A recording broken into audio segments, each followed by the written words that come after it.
Sabe aquela sensação de chegar em casa depois de um dia, assim, exaustivo e receber um abraço bem apertado? Uhum. Ou aquela gargalhada com um amigo que é tão genuína que a barriga chega a doer? Sim, claro. A gente costuma pensar nisso como um alívio emocional, um momento bom.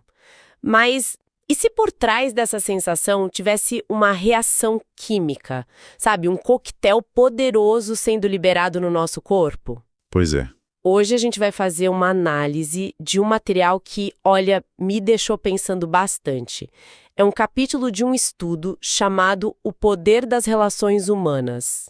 Um tema fascinante. A nossa missão aqui é investigar por que as nossas conexões com outras pessoas são tipo um pilar da nossa saúde, talvez tão vitais quanto o que a gente come ou o quanto a gente se exercita.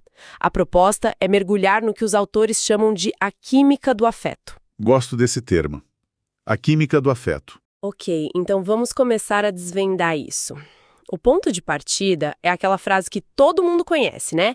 Nenhum ser humano é uma ilha. Certo. Só que a análise leva isso para um lugar muito mais profundo. Não é só filosofia. Eles argumentam que isso é um fato biológico, quase uma regra de sobrevivência gravada no nosso código genético. Exato. E o mais interessante é como a nossa biologia encontrou um jeito, assim, muito elegante de nos viciar em estarmos juntos. Viciar? Como assim? Esses mecanismos que a pesquisa descreve são, na verdade, um sistema de recompensa. O corpo quer que a gente busque e mantenha laços, porque, historicamente, a nossa sobrevivência dependia disso, do grupo. Ah, entendi.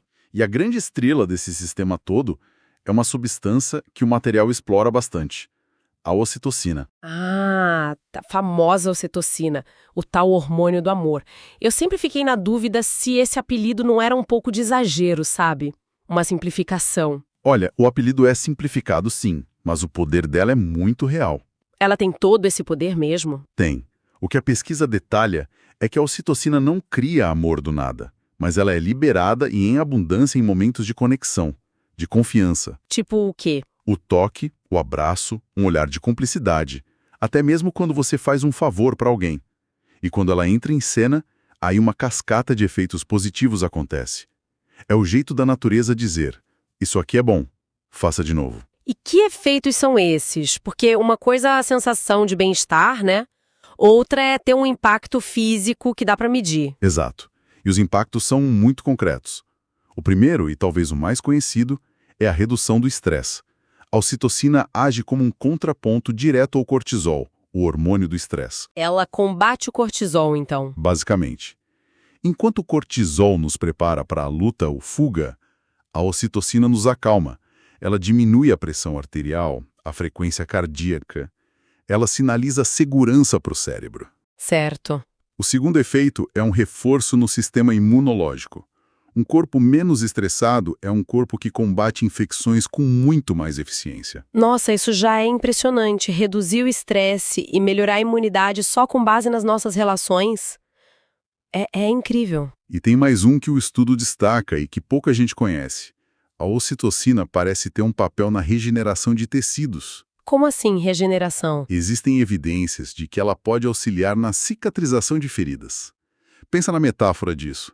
O afeto não só acalma a alma, mas literalmente ajuda a curar o corpo. Uau! É por isso que a expressão usada na análise, remédio invisível, é tão precisa. Não é poesia, é pura fisiologia. Isso muda tudo. Um telefonema para um amigo, um elogio sincero, deixam de ser só gestos sociais e passam a ser, de certa forma, atos de cuidado com a saúde. Ações que ativam essa farmácia interna que a gente tem. Exatamente. A análise nos força a reavaliar o poder que existe nos pequenos atos de conexão do dia a dia. Eles não são triviais. São gatilhos para uma resposta bioquímica que nos mantém em equilíbrio, que, como diz o material, mantém o coração aquecido e o corpo saudável. Ok, se ter conexões funciona como um remédio, a ausência delas deve funcionar como o oposto. E lendo essa parte, eu confesso que eu tive que parar e reler. É a parte mais impactante, né? Muito. O material faz uma comparação fortíssima, dizendo que a solidão crônica pode ser tão prejudicial à saúde quanto fumar um maço de cigarros por dia. Sim. A princípio, isso soa como exagero para causar impacto. Essa afirmação é realmente baseada em dados concretos. Como isso é biologicamente possível? Parece um exagero, mas as evidências que sustentam isso são muito robustas e vêm se acumulando há décadas. A lógica por trás é a mesma que a gente acabou de discutir, só que invertida. O oposto da ocitocina. Isso. A ausência de laços sociais significativos não é um vazio neutro. Para o nosso cérebro, que evoluiu para viver em comunidade, o isolamento é percebido como uma ameaça constante. Uma ameaça? Como assim? Pensa do ponto de vista evolutivo. Um ser humano isolado na savana era uma presa fácil. O cérebro interpreta a solidão crônica como um estado de perigo permanente. Ah, entendi. E isso mantém o sistema de luta ou fuga ativado cronicamente. O corpo fica inundado de cortisol dia após dia. É esse estado de alerta constante que causa o dano. Faz todo sentido. Então, quais são os danos concretos que essa sobrecarga de estresse causa? A lista que a pesquisa apresenta é bem preocupante. O primeiro é um risco muito maior de doenças cardiovasculares. Coração. Exato. O coração e os vasos sanguíneos simplesmente não foram feitos para operar sobre essa pressão constante. A hipertensão, o acúmulo de placas nas artérias, tudo isso é acelerado. Certo. Depois, claro, vem a depressão. A conexão entre isolamento e depressão é até intuitiva, mas o mecanismo fisiológico é claro. A falta dos neuroquímicos de bem-estar, como a ocitocina e a serotonina, criam um terreno fértil para transtornos de humor. E tinha um terceiro ponto que também me chamou muita atenção, sobre o cérebro. Sim, a aceleração do declínio cognitivo, especialmente em idosos. As interações sociais são um dos exercícios mais complexos para o nosso cérebro. Mais complexo que matemática? Com certeza.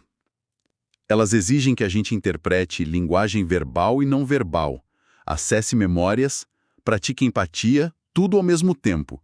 Sem esse treino regular, o cérebro, como qualquer músculo, atrofia mais rápido. A solidão não é um vazio, como eu disse. Ela é uma presença ativa e corrosiva no nosso sistema. Entendi. Então, a questão não é só se sentir sozinha, o que já é horrível, é o corpo inteiro entrando num estado de crise silenciosa e prolongada. Exatamente. Isso realmente coloca as relações sociais em outra categoria de importância. Não é um luxo, é uma necessidade biológica para a longevidade. Precisamente. Deixa de ser uma questão de soft skills ou bem-estar emocional e passa a ser uma questão de saúde pública, com o mesmo peso de campanhas contra o tabagismo ou o sedentarismo. Ok, entendi o perigo de não ter conexões. Mas a análise dá uma virada muito interessante aqui, falando sobre o ato de dar afeto. A via de mão dupla. Isso. Eu sempre pensei que o benefício maior era de quem recebia o cuidado ou a atenção. Mas o texto argumenta que quem oferece talvez se beneficie tanto quanto ou até mais. Isso parece um pouco contraintuitivo, né? Parece, mas a neurociência por trás disso é fascinante.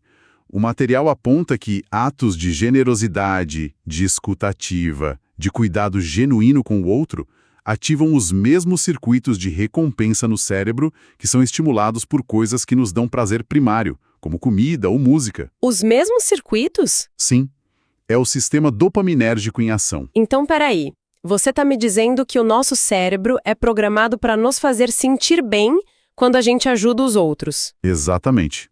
É um design brilhante da evolução. Ao nos sentirmos bem, fazendo bem, somos incentivados a repetir o comportamento, o que fortalece os laços do grupo. O que, por sua vez, aumenta as chances de sobrevivência de todo mundo. Isso. Cria-se um ciclo virtuoso. Ao cuidar da minha comunidade, eu estou bioquimicamente cuidando de mim mesmo. O altruísmo, do ponto de vista biológico, é uma forma muito inteligente de egoísmo. Que ideia poderosa! E o texto usa uma expressão muito bonita para isso. Diz que a empatia e a solidariedade são forças regeneradoras. Agora faz todo sentido. Regenera dos dois lados. Elas regeneram tanto quem recebe quanto quem doa. E se expande completamente a nossa definição de saúde. Sem dúvida. E eles são bem explícitos sobre isso. Tem uma citação direta que diz que a saúde não está apenas no prato ou na academia, mas também na qualidade das conexões que cultivamos. Coloca tudo no mesmo patamar. Exatamente. Nossas relações no mesmo patamar de importância da nutrição e do exercício. É uma mudança de paradigma. Tudo isso é muito poderoso, mas fico pensando em como aplicar. Como a gente pode, de fato, sair da teoria e fortalecer essa química do afeto no nosso dia a dia. O material oferece algum guia prático? Sim, felizmente a análise dedica uma sessão inteira a isso, chamada Construindo Vínculos de Vitalidade. Ela não traz fórmulas mágicas, mas sim estratégias consistentes, sabe? Certo. Uma das mais importantes é a ideia de participar de grupos ou atividades coletivas. Clubes do livro, esporte em equipe, trabalho voluntário, qualquer coisa que crie um senso de pertencimento e propósito compartilhado. Isso faz sentido, porque te força a ter uma regularidade, um compromisso com a conexão. E tem uma outra estratégia que o texto menciona que me intrigou: a escuta ativa. Ah, essa é fundamental. O que exatamente eles querem dizer com isso? É mais do que só ficar quieta enquanto o outro fala? Muito mais.